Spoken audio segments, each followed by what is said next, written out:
Hey friend, are you asking yourself, is this what I really want to be doing with my life? I don't think so. I think there's something else that I'm meant to be doing. Welcome to the Painting Your Path podcast, where we have real conversations about what it takes to step out, be bold, and do you. I'm your host, Clarissa Castillo-Ramsey. Let's dive in. Hey there, and welcome back to Painting Your Path. I'm your host, Clarissa Castillo-Ramsey, and I'm so honored that you're here today. If you're someone who's walking through transition, whether that's in your health, your career, or your identity, this episode will meet you where you are and remind you of what's possible. Today, I'm joined by the incredible Gail Gibson, executive coach, global speaker, podcast host, and someone who knows firsthand the power of surrender, resilience, and mindset. Gail has been in the coaching world for over 20 years, and her journey is one of heart, strength, and purpose. She shares her experience living with PKD, a diagnosis she received at 19, and the years that followed as her health quietly declined until she faced kidney failure in her early 50s. But this is not a story of defeat. It's a story of transformation. From teaching to corporate learning to coaching women leaders worldwide. From managing a chronic illness to receiving a life-changing transplant, Gail brings wisdom, perspective, and deep gratitude to our interview.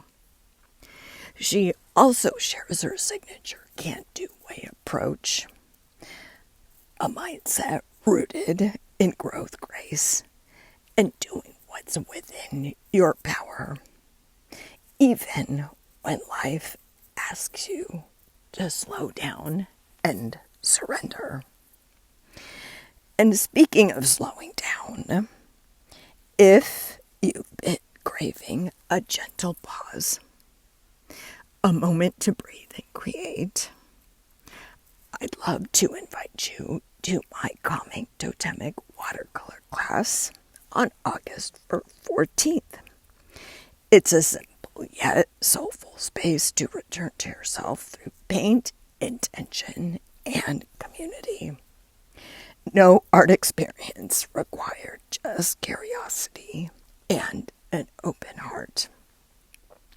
And for those who are ready to take that pause even deeper, I'm co-hosting an in-person women's retreat, Creative Breakthroughs, from August 22nd to 24th in Topanga Canyon, California. Nature, creativity, reflection, and space to reconnect with you. And right now, we're offering a special savings for those who've been on the fence, $300 off any retreat package as our way of making this experience even more accessible. You'll find the links for both the watercolor class and the retreat in the show notes. And now I invite you to slow down with us today and take in the remarkable story of Gail Gibson. Gail, it is so good to have you on the Painting Your Path podcast. Oh, it's lovely to be here and to see you again. Yes. And I do want to talk about your podcast in a little bit too, because I was a guest and I'm so grateful that you're here now. But before we dive into that, could you share with the audience just a little bit about your journey up to now? Yeah, sure. So I am an executive coach for women leaders now, but I started out life as a trained school teacher. I did a teacher training back in Australia many, many years ago. Teaching wasn't for me, and I learned very quickly that I loved just being with people. So I stepped into the world of catering and hospitality, worked in restaurants and bars and all over the world, actually, because I started traveling and doing that. And this people theme then followed me. And I came to the United Kingdom, and I started to kind of go into people roles. So I went into a corporate role and I became a leader in a team, and I worked with learning and development, and that people theme continued to follow me. Yes. And so I then took a leap of faith after 10 years in that organization, and I decided to set up for myself. So I went through a lot of change, and I had gone through a lot of change, traveling, changing jobs, changing career. And then since 2005, I've been working for myself. So I'm just about to celebrate 20 years in business in September. And I have evolved and grown as a coach. Did my training back in 2007 and have been coaching women globally since that time, and now as an executive coach for women in the financial services industry. That is fantastic, and congratulations.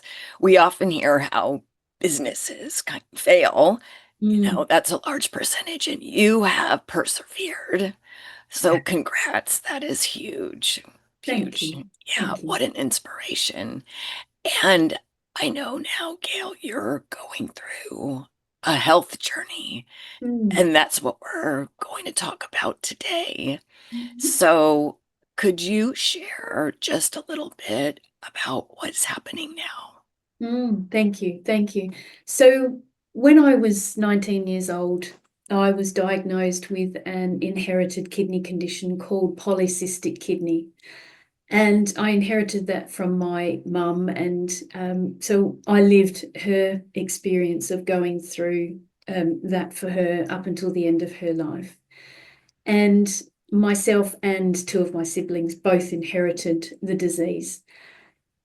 So I lived completely normally and symptom free for a good portion of my life. Over 30 years, I had no symptoms whatsoever of the disease. But it was as I was approaching my early 50s that my kidney started to naturally decline. And that is a very big symptom of the condition I have. So, wind back the clock about 6 years. I'm now 56 years old and happy to share that with everyone. And I was living abroad. My husband and I were living in Southeast Asia, and my kidney decline started to happen.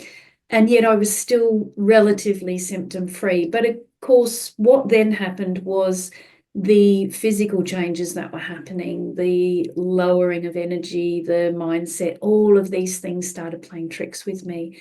And I really didn't know how to handle it at first, but then I did because of the work that I had been doing as a coach for many years. And I was able to tap into that resilience I'd built and become very aware of what was going on, and had lived the experience not just with my mum, but with also my brother and sister who'd gone through their kidney journeys as well. So I was kind of well informed, and yet for the first time, it was me that was going through this particular journey. So I then embraced it fully, learned to surrender and trust the process, and was absolutely delighted and went through a life-changing experience in October last year. And I received a living donor organ from somebody that Oh, I wow. may never meet in this lifetime, but I am grateful for every single day. So now, 9 months forward,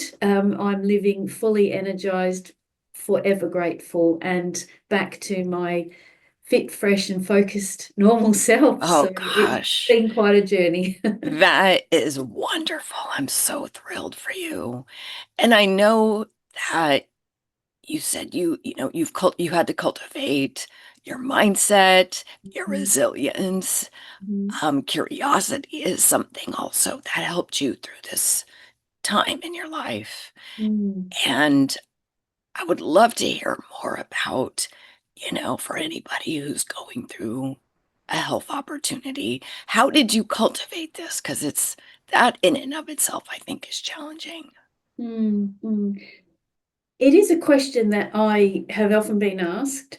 And also, very recently, on Monday, my husband and I spent time with dear friends of ours, and we were having lunch. And she actually asked me that question. She said, "What did you do to manage those darkest times that you were going through on this particular journey?" And it did help me just reflect and think about it. And when it was the darkness, if anyone who's listening has been through something absolutely deeply traumatic, it hits you, and it's quite painful when it hits you, and yet it's how you manage it after that, and how you notice in yourself what's going on, and how you give yourself permission to actually go, I'm going through something. What can I do about it to go through it in perhaps a better way or a different way than perhaps if I hold on to that pain and let that pain win? So I learned to and taught myself using some of my coaching approaches and techniques that I help my clients with to actually go, this is happening to me, but if I want to live as fully as I can whilst I'm managing the health changes I'm going through, I had to find it in myself to go, I need to surrender. I need to let this process take its natural course, because there is an end to it. There is an end that, yes, my kidney's declining. Yes, my lifestyle was changing because I was less in energy than I had been before. My mindset wasn't as sharp as it could be because I was drained of that energy. And so I learned to slow down my life. I learned to say no and create some boundaries. There were times at the end before my transplant surgery that I couldn't string a sentence together, and I was fast asleep on the couch by 6 p.m. And so I knew that not having that energy meant that if people invited us even out for a meal, I couldn't say yes, because I was not a good dinner guest. I wasn't a good person to be trying to speak to, because I just had no energy and I couldn't do it. So I think it was more about that surrender and that willingness in me to go, trust this process. You've got medical professionals around you supporting you. You've got a wonderful husband who was there every single step of the way. You have family who are inspiring you and being present for you from a distance and also from locally. You've got friends, you've got a support crew, and let those people carry you right now. And I think that's very difficult for a lot of people. And for me at first it was, because I've carried others for so many years. And yet this was all on me for a change. So I think it was that realizing that awareness, and then saying it's okay to let go and surrender, create some boundaries, and then to trust that process to the point that it needed to get to before the next thing happened, which was my transplant. Yeah, thank you for sharing those strategies. And I would like to kind of weave in your podcast because it's called The Mm, Can Do Way. And I can't help but think about, you know, what you just said, your podcast. And could you just share maybe a little bit more about your Can Do Way thank you. that could fit in here? Sure, sure.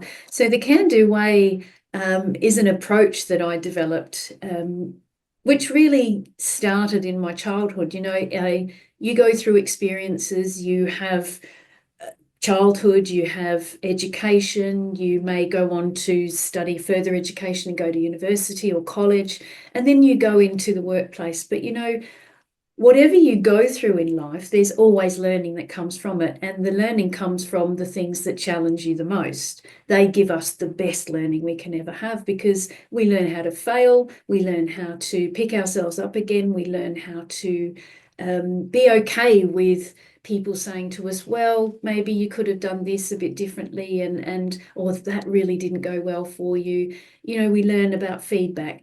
And that to me is having that can-do mindset. It's that ability to pick yourself up again after you fall down. It's when things happen to you, it's actually going, what can I learn from this experience? And maybe what could I do differently next time?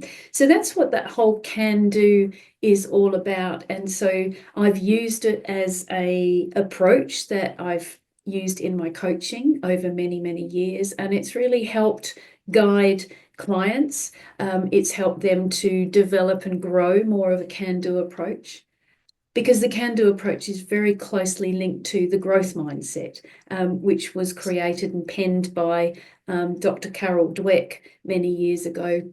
And she wrote a fantastic book all about mindset. And it really is that a growth mindset is something you need to grow. It's not Yes. innate in us. We're not born with it. And so we need to develop the skills, and through practice and through learning and through constantly saying, well, how am I showing up? What kind of person do I want to be? What did I do yesterday that I don't want to do today? All of those little kind of Yes. moments for us that teach us that we can do things differently. So that was in essence how it became. And so reaching out to talk with other people like yourself, Clarissa, about how did you develop that can-do mindset? How do you live that can-do approach, going through the challenges and experiences that you've had in your life too? So over a period of since 2021, I've been talking to people across the globe and absolutely been delighted by so many different stories and such different experiences, some of them very traumatic for some people, losing family, being severely hurt by different experiences, to people who have completely changed their lives, and how they started out, they've transformed it and said, you know what, I can do this and I can live a different life. So that is what the Can Do Way is all about. I love it. And I know our listeners will also love your podcast, so we'll link that up in the show notes. Thank you. And Gail, I also want to talk about your mission today because Mm-hmm. I had never heard of um, PKD. Mm-hmm. And so I know that this is something you want to bring awareness to. So I just love for you to share anything you'd like Well, thank you about so that. much for the Yeah. opportunity. Yes, PKD, or polycystic kidney disease, is a very prevalent global problem. You know, it's part of the chronic kidney disease family, and there's two types of it. So one is the inherited type that I have, and then there is another type of it that anybody can get. So you know, the kidney world globally is small, and yet in terms of the awareness raising and the amount of funding that is gifted to chronic kidney disease, and all of the incredible work that all of the renal support teams, renal specialists, and renal surgeons do to improve the lives of people like myself. So with PKD, because I have, as I say, lived it since I was a witness to my mother's journey and one of my uncles as well, and then living it with two of my siblings, sorry, and also other cousins in this current generation. It's been a part of my life for a very, very long time. So now, having lived through the experience of the journey, and with the support of my husband, who, I will tell you something absolutely remarkable now, he actually donated his kidney to someone he will never meet to Oh, wow. support me on my journey, and also enable me to move up the list even faster. So he is my absolute selfless hero, my rock, and the most wonderful human I have ever met in my life, and I'm proud to have him as my life partner. And yeah, he is my absolute hero and my best friend. So without him, I might still be waiting or be on dialysis. But yes, I have a very healthy kidney. He has gifted a very healthy kidney to somebody else. So, you know, our story, going through the paired exchange program, as it's called, where partners who are not blood matched and tissue matched can then donate to others within that same paired exchange program. So that's another part of it, and also talking about, talk to your loved ones. The chances are that you will meet somebody in your life who has got some kind of chronic kidney disease. Maybe it's inherited, maybe it isn't, but the rising need for live donors rather than people having to wait until somebody dies to gain an organ. Through the paired exchange program my husband and I participated in, becoming a volunteer organ donor if something happens to you in your life.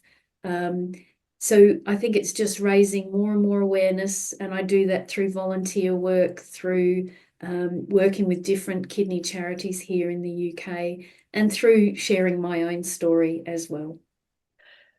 Wow, that is a beautiful story about your husband. And thank you for sharing about this, Gail, because I had never heard of it. Mhm. So I didn't realize that it was prevalent. So Mhm. thank you for that. And before we shift into what I call rapid fire Mm. questions, is there anything else you would like to share with the audience that I didn't ask you about? No, I'm grateful for the space. I think I said to you when I was completing your questionnaire at the start, before our call, Clarissa, that, this is the first time I've used the opportunity on a podcast, not to talk about my professional work so much, but to talk about how it links to my mission to raise awareness and also help people on their chronic kidney journeys to have more of a can-do mindset, and to build that surrender and to build that trusting the process. So if that is how I spend the rest of my days, I would be absolutely delighted to just sit and hold space for people on their journeys as well. I've gone through my own, and mine was relatively seamless, but I did have my roller coaster of emotions. So I do have lived experience and can really hold that space for people because I've been through it too. So just being able to tell my story and to raise that awareness is an absolute gift. So I'm very grateful for the opportunity. And I really wanted a lot of this season in my podcast for people to just share their stories of these things that are not always seen, um, because it does impact how we do our work, how we live. We have to adjust. And the same with this vocal thing that I'm still working through. Yes. And and I also, it has taught me to slow down Mhm. and surrender is my word for 2025. And also to be present. But like we said before we hit record, Mhm. I think a really special gift we have is that we can create spaces for people to just Mhm. be, to just process and be quiet and be listened to. So I think that's so needed in this world today, right? Indeed. Yes. Okay, so now I'm going to shift us into what I call rapid fire questions. So, Gail, are you a morning bird or a night owl?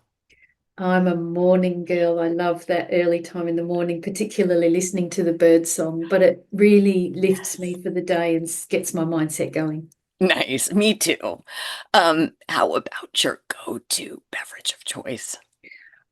I love green tea, but I'm also becoming a very fast matcha addict as well. It's just, yeah, that greenness, I think, because I love nature, that green Yes. just really suits me. So green tea and matcha. Yeah, and matcha is so pretty. It's so vivid. Mm. Um, you just talked about nature. Is there a go-to space that you like to go to Yeah, in deep in a nature? forest, being surrounded by trees, because I talk to trees, I touch trees, but I just love being in that space because, they hold that space for me physically and also mentally. And for me, it's a perfect space for reflection. Oh, yes, for sure. And is there a particular forest or place that you like to go? There's a few around me, but one that's always been very special is it's called Savernake Forest, and it's an ancient woodland filled with some of the oldest oak trees in the United Kingdom, and it was a hunting ground for King Henry VIII. So it's Oh, that old. cool. Oh, wow. That is so cool that you can go there. Yes. How about a book that you believe everybody should read? A book that was introduced to me years and years ago when I first, I think more midway into my business, was called The One Thing by Gary Keller. And it's just all about if you focus on one thing, and that can be a very big thing, but everything else that you do feeds into that one thing. Because when you focus on what truly matters, it transforms everything that you do. And you've already shared there, Clarissa, that we need to give people that space to just be quiet. And the one thing enables you to do that because you have your one big goal, but everything you're doing every single day is focused on, well, what am I doing today to get me closer to that one big goal? And it just simplifies, it keeps you in your lane, and it just makes everything, it allows you to slow down doing what you're doing because you're just working toward one thing. Oh, beautiful. And I'm curious, do you have a word for 2025? I have two words, and it's abundantly kind. Oh, yes. Yes. More of that, please. We need that. So thank you. And you are so kind, Gail. And where is the best place for people to connect with you? The best place really is to go to my LinkedIn profile because that's got lots and lots of articles that I write regularly, lots of posts, and also showcases the work that I do with my clients as well. So that's got many links to different parts of where people can contact me. And then, of course, there's my podcast and I've co-authored 3 books and written one by myself as well. So there's lots of ways you can find me. Wonderful. And the last question, Gail, the name of this podcast is Painting Your Path. What does painting your path mean to you? To paint your path I think, is to stop and pause and see what's going on around you, but then bring in the colors that you need at the different times you need them and let them guide your way. Love it. Thank you so much. And thanks for being on the podcast today. Thank you. It was a pleasure to talk to you. Thank you. Okay, everyone, as I always like to say, what's your biggest takeaway? Tell us on social media. And until next time, keep painting your path. Bye for now. Thank you so much for staying till the very end. If you found this episode helpful, please share it with a friend. If you haven't had a chance yet, please write a review and rate the show. I would love to hear your feedback. And I also have a free resource guide for anybody who is asking themselves, am I on the right path for myself now? Or is there something else that I really want to do? Maybe you're in that quandary. Maybe you're wondering what's next. So head over to the show notes and you'll see my Painting Your Path framework guide. Download it and have some fun. Just start exploring. And thank you again for tuning in, and I will see you next week.